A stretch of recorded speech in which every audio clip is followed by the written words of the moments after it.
Hey guys, welcome back to the Frost Dog's Garage. I decided it was time for another video update as I have the IRS installed. So the independent rear suspension is in. I did a video with the center section on how to put that in just using some tie-down straps. I now have those same tie-down straps supporting the suspension on each side, just because here on the upper control arm it was touching the frame right there. I didn't want it to do any damage, so I jacked up one side and then the other and just put a folded rag in there to try and save the frame since there's no weight on wheels right now.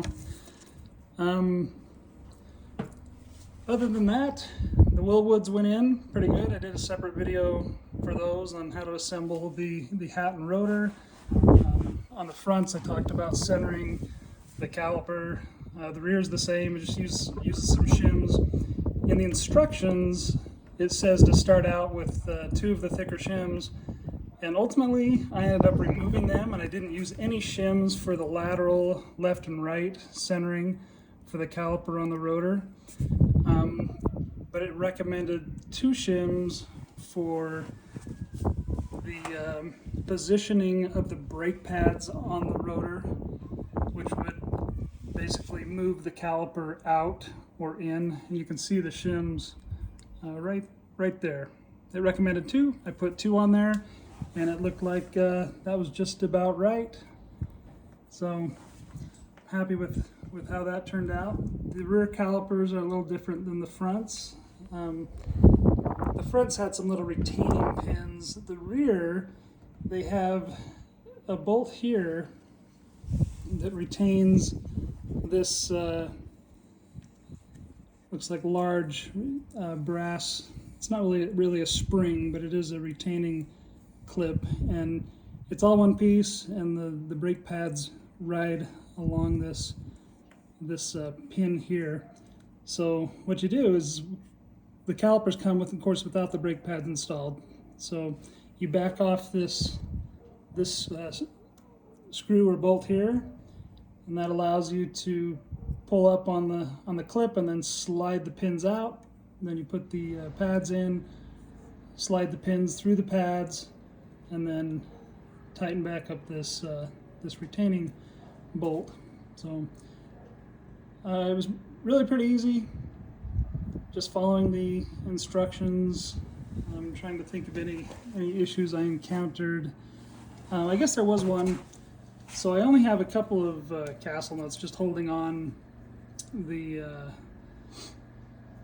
brake hat and rotor, so that I could position the caliper on the rotor. The only problem is there was too much play, and in the instructions it tells you to hold off on torquing down the wheel nut, but I went ahead and tightened it, not all the way, but just tightened it to try and suck everything up so there wasn't as much play, so that my positioning of the caliper wouldn't be thrown off by all that play in the axle. Another thing to note, these tabs, I currently have mine in the lower mounting holes for the shock. I have mine in the street version. If you were doing it for the basically going to race it, then you would mount it in the upper holes, which would lower the chassis down a little lower to the ground. For mine, driving around the city, I prefer not scraping everywhere I go, so I have mine mounted lower, which will raise the chassis up a little bit. But regardless of which ones you use, for me, it tells you to use these 2 thicker shims or spacers, which I did, but I could not fit them in. There just wasn't enough clearance between these 2 tabs, so I did have to pry slightly to get these tabs just wide enough. It didn't take very much, but just enough to fit those in, and then when this gets torqued down, it pulled it all in nicely. Like I said, I barely moved it at all, just a little bit. Only other issue on my parking brake, the one that came for the left side was in the box for the right side, and the one for the right side was in the box for the left side. So that made me scratch my head a little bit. It's impossible to mount this on the other side and the other one on this side, because what happens is this little arm here that'll ultimately hold the cable or guide the cable, if you were to try and mount this reverse or on the other side, this would impact the spindle here. And this right here is where the instructions have you cut off the spindle, which I was a little bit hesitant. I mean, it was a brand new part from Ford, but this has to be chopped off. So I just used a reciprocating saw with it was not a fine tooth, but just a metal, kind of an all-purpose blade.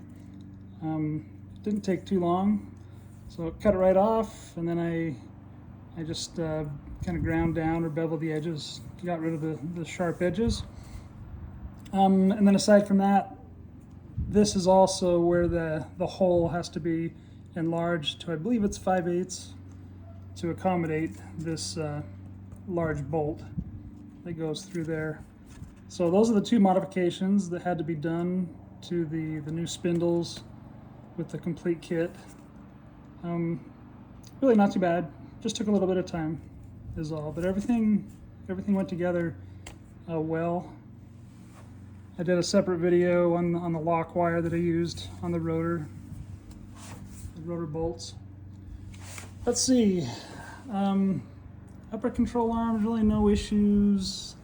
Lower control arms the same. The only thing I have left to do on the suspension back here is the sway bar. So I'll be getting to that next.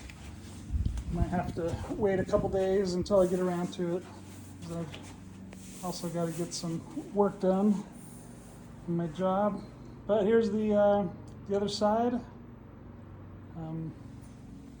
Just a mirror image. I used the same amount of shims on both sides. Like I said, I didn't need any for the left and right positioning on the caliper, and just used the two that they recommended for the up and down that positions the pads on the rotor. So that is about it, other than I still need to finish pulling the studs into the new hub. When the hub comes, it comes with larger studs, and you have to pound them out. The instructions say to just use a vise and put the hub on the vise, and then pound the studs through just using a regular hammer, and that worked just fine. I just had to be careful so I didn't hit the hub with it. And then these new studs come in the kit, and you basically have to pull them into the hub. I don't have the lug nuts yet, and these castle nuts are kind of a softer metal, so I haven't completed pulling them in all the way and seating them. And you do that, I think it's 100 foot-pounds to be able to pull those all the way in for their first torque down. But I'm going to wait until my lug nuts arrive to do that, so there's more thread on thread. I don't run the risk of stripping anything. But that is that's the update. I hope this helps somebody out. Again, as I make more progress, I will certainly post it. And I've enjoyed watching everyone else's videos that they have showing how they've done different things, and I'm going to certainly continue using those. But until next time, if this helps you out, please like, share, subscribe, or whatever. I'm just glad to help. And we'll catch you next time. Thanks, guys.